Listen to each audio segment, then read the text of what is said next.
That final question.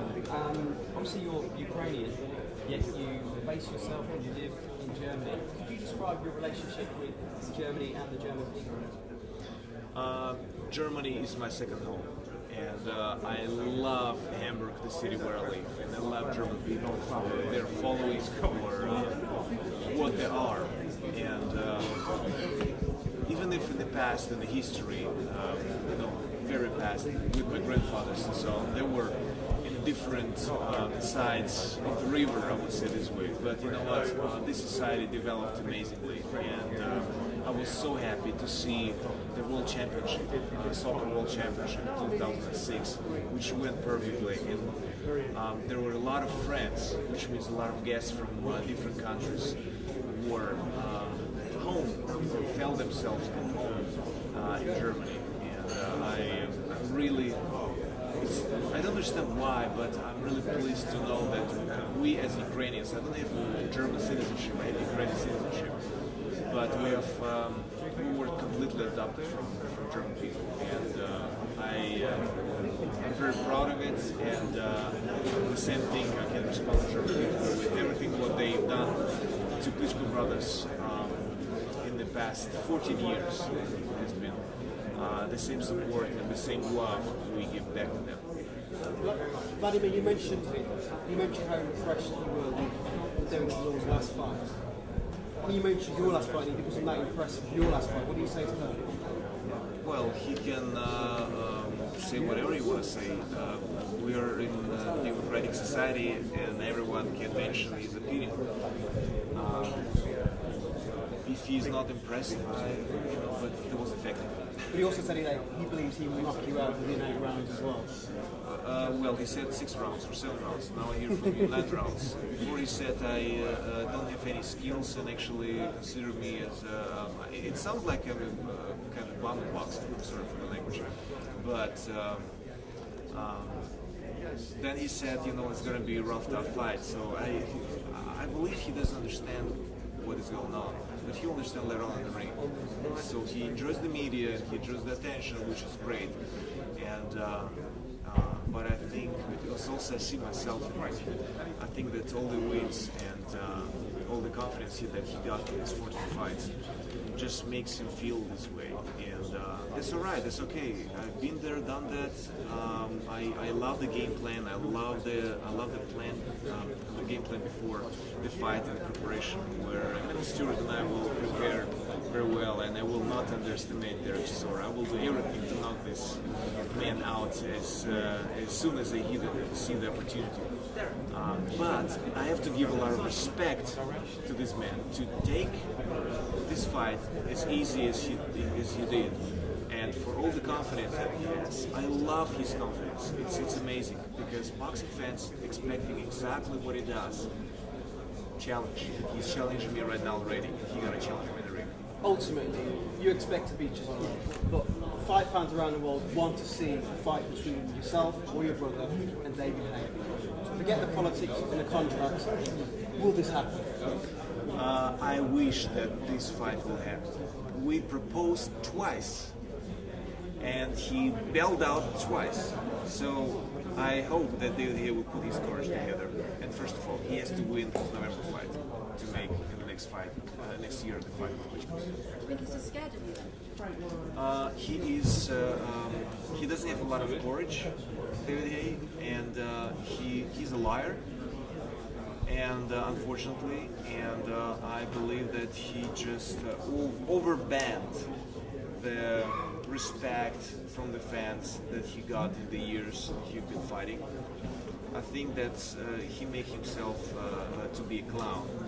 And you know what? There's a lot of chances that he's going to lose his next fight, and that means he's gonna become a clown. Actually, that represents himself with a terrible way, with decapitated heads of both brothers and nonsense like that, so that he presented on his t-shirts and setting. And with the upcoming fight, I mean, do you think perhaps, if a deal had been made with Chisora and got more money? Chisora shows as same as Samuel Peter. There were a lot of talk, a lot of issues, because I do run K2 promotions, and there was issues like the contracts were terrible. There was a lot of complaints about that. This is nonsense. We've been there, we've done a lot of contracts with a lot of fighters, and if they don't want to fight this Povetkin that pulled out as well, and then Simon Peter stepped in 4 days, he signed the contract and he said, you know, there is no issues. You heard that also Frank Warren said there were no issues in 4 days, we got the contract done. So there could be nothing but either courage and the chance that boxers want to take or not. So David Haye basically talked a lot, but no action afterwards. Wladimir, you just take us back to the beginning.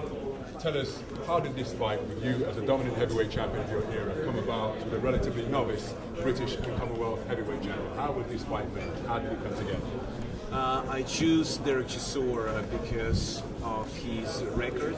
He is undefeated, and that's very important. He won impressively his last fight in September, and that's what made me to step in and propose to fight me. Without hesitation, he took the fight, and we got the signed contract right away. Also, what Frank Warren mentioned before, there were no issues and nothing else, any other nonsense that usually fighters or promoters say if they don't want to fight. And I see a lot of confidence of Derek Chisora that he showed at both press conferences. I mean, he's overconfidently, but it's also good, and that's what I love about this man. Not just his fighting record, but also that he's challenging me already, and I believe that he is going not to lose his confidence when he's gonna be in the ring and he's gonna perform as he's performing at the press conference on December 11th fight.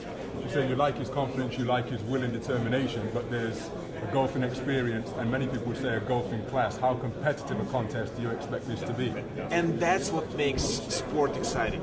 You have underdog, and in any competition, soccer game or anything like that, boxing as well. And there's a lot of question marks. Can they do it? Can he do it? You know, can he take punch? We don't know.